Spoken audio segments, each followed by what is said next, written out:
2005년 중국에서 태어난 12살 백두산 호랑이 금강이. 사람으로 치면 중년으로 접어든 나이.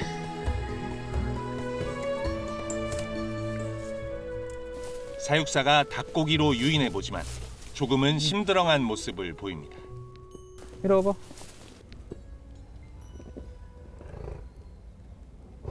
헬로. 소고기를 좀 줘볼까?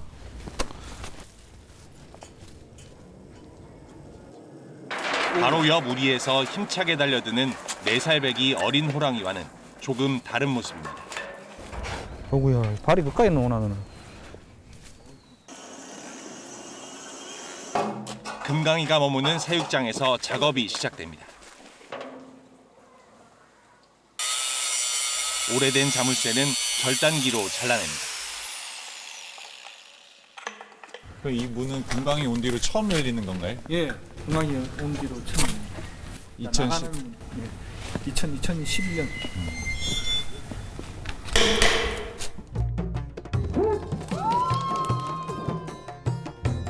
한중 우호의 상징으로 지난 2011년 산림청이 중국으로부터 기증받은 금강이. 경북 봉화 백두대간 수목원에 호랑이를 위한 공간이 마련돼 임시로 머물던 동물원을 떠나게 된 겁니다.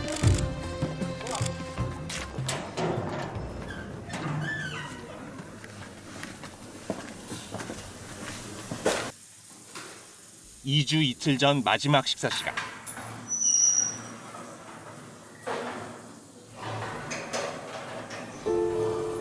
먹이를 받은 금강이가 힘들어하던 조금 전의 모습과는 달리 공격적인 태도를 보입니다. 2주를 위한 준비 작업에 신경이 예민해진 겁니다. 아무래도 상자 설치, 소리, 주위에 어떤 물건 이런 것들 때문에 여러 가지로 지금 신경이 좀 많이 날카로워져 있을 것 같아요. 지금 꼬리 빳빳하게 들고 있으니까 화가 많이 나요. 2주 당일 금강이 사육장에 이동용 상자가 설치되고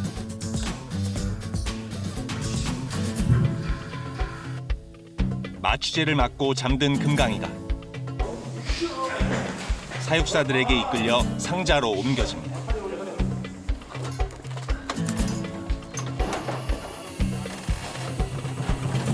상자가 무진동 트럭에 실리고 마취에서 갓 깨어난 금강이가 동물원을 떠날 채비를 마칩니다.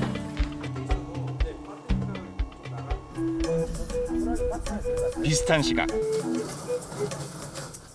경기도 포천의 국립수목원에서 또 다른 호랑이 2마리가 2주를 준비합니다. 2마리는 2005년 한중 정상회담 이후 후진타오 당시 중국 주석이 선물한 백두산 호랑이입니다.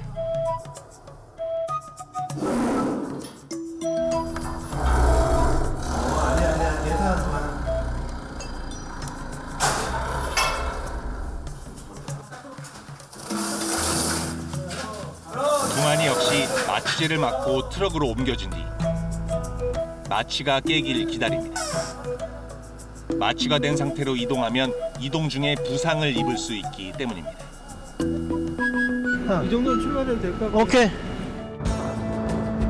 대전과 포천을 출발한 트럭.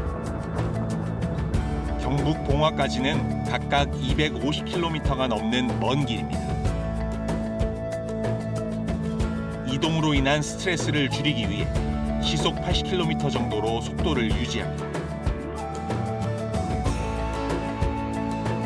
그렇게 5시간여를 달려 백두대간에 도착합니다.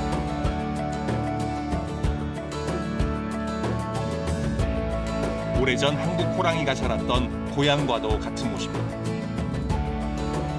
나무들 사이 흰 눈으로 덮인 곳이 축구장 5개 넓이의 야외 방사장이 마련된 백두산 호랑이들의 새 보금자리입니다. 호랑이를 실은 상자가 새 사육장에 도착합니다. 상자 문이 열리자 금강이가 이내 사육장으로 들어섭니다. 새로운 공간이 낯선 듯 이곳저곳을 둘러보는 금강이. 조심스레 새 집을 살펴보는 두만이도 먼 여행을 잘 견뎌낸 듯합니다. 지금 생각보다 잘 버텨줘가 정말 다행입니다. 지금 굉장히 괜찮습니다. 그런데 며칠 뒤 금강이가 이상 행동을 보이기 시작합니다. 금강이는 먹이를 보고도 냄새만 맡을 뿐 그냥 지나칩니다. 매일 5kg을 먹던 금강이가 일주일이 넘도록 거의 먹이를 먹지 않은 겁니다. 2주 9일째였던 지난 3일 결국 금강이는 쓰러졌습니다. 피를 토한 채 숨을 거둔 금강이. 자기가 거의 움직이질 않고 물 먹을 때를 제외하고는 우리가 사람이 갔을 때는 이미 거의 움직이질 않았어요. 미동을 안 했었어요. 근데 우리 두만이 같은 경우에는 계속 왔다 갔다 하고 운동을 하는데. 그런데 놀랍게도 신장 기능이 망가졌다는 부검 결과가 나왔습니다. 신장이 어느 정도 출혈도 있고 그다음에 만성적인 그런 심부전 증상이 있습니다. 신장에 이렇게 20-30%만 기능을 유지하더라도 어느 정도 행동학적으로 발견하기 쉽지는 않는 것 같아요. 이주하기 전 건강해 보였던 금강이에게 무슨 일이 있었던 겁니까? 동물원에서 지내는 동안 금강이는 아무런 이상 증세가 없었습니다. 만성 심부전 같은 경우에는 일단 증상이 체중이 빠지고 그리고 식욕이 일단 없습니다. 그러한 이제 만성 심부전에 해당하는 증상 자체가 동물을 사육 기간 동안에는 전혀 관찰되지 않았습니다. 또한 산림청에서 파견된 사육사도 금강이와 같이 생활을 하였기 때문에 만약 증상이 있었다면 알았을 것으로 생각됩니다. 그러나 육안으로 행동 관찰만 있었을 뿐 평소 정밀 건강 검진은 없었습니다.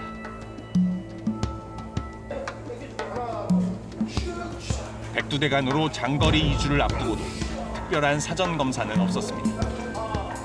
산림청과 동물원 모두 검사에 필요한 마취가 동물에게 부담이 된다고 판단해 검사를 안 한 겁니다.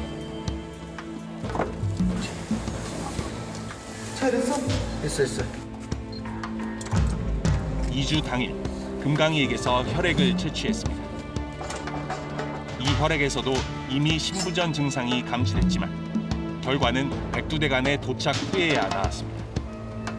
결국 병을 앓고 있던 금강이가 이송 과정에서 스트레스와 자극으로 상태가 급격히 나빠진 것으로 추정되고 있습니다.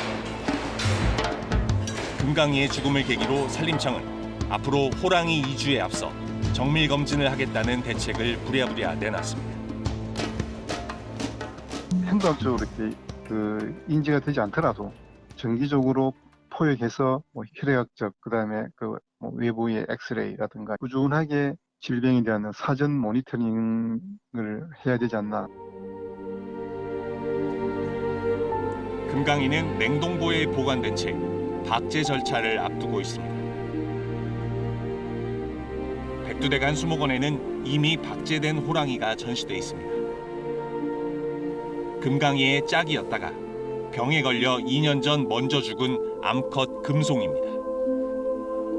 6년 전 중국에서 같이 들어온 호랑이 부부가 이제 박제가 돼 다시 만나게 된 겁니다. 금강이와 금송이보다 앞서 한반도에 살았던 호랑이들은 일제 강점기를 거치며 야생에서 멸종된 것으로 알려져 있습니다. 1921년 경주에서 잡힌 호랑이의 사진. 사람을 해친다는 이유로 호랑이 사냥이 유행했던 일제 강점기.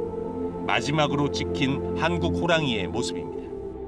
호랑이가 사람 잡아먹으면 사람도 복수를 하기 위해서 호랑이를 잡고 그러다 보니까 인구가 점점 늘어나게 됨에 따라서 이제 호랑이는 점점 줄어들게 되고 결국 일제시대 때 멸절의 기계질로 가게 된 것이죠. 현재 백두산에 인접한 중국 동북 지역과 러시아 시베리아 일대에 남아있는 야생 호랑이는 500여 마리. 이 호랑이들이 백두산 호랑이로 불렸던 우리 호랑이와 같은 종인 것으로 확인됐습니다. 한국에 살았던 호랑이의 뼈와 가죽을 찾아서 그 DNA를 추출해서 지금 러시아에 살고 있는 시베리아 호랑이하고 비교를 해봤거든요. 그랬더니 완벽하게 일치하는 걸로 나왔습니다.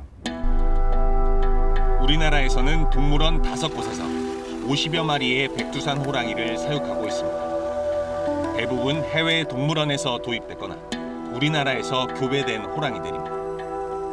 하지만 금강이를 비롯해 중국에서 기증받은 백두산 호랑이들은 부모의 혈통이 확인된다는 점에서 좀 더 특별한 의미를 갖고 있습니다. 금강이가 죽은 뒤 홀로 남은 두마니. 새로운 환경과 사람을 여전히 경계하는 모습이긴 하지만 다행히 입맛을 되찾았고 활동량도 정상으로 돌아왔습니다. 처음에 왔을 때 이제 마취로 해가지고 이제 이동해서 스트레스에서 처음에 좀 많이 적게 줬는데 지금 이제 정상치로 다시 올라와서 활동량 배변도 정상적으로 하고 있고요. 열흘 넘게 실내 사육장에서 안정을 취하던 두마니가 처음 야외 사육장으로 나왔습니다. 낯선 사육장을 이리저리 둘러보는 듯 하더니 이내 취재진에게 공격성을 드러냅니다. 되게 경계도 하고 으르렁거리기도 한 것 같은데 다 건강한 증거라고. 그렇죠.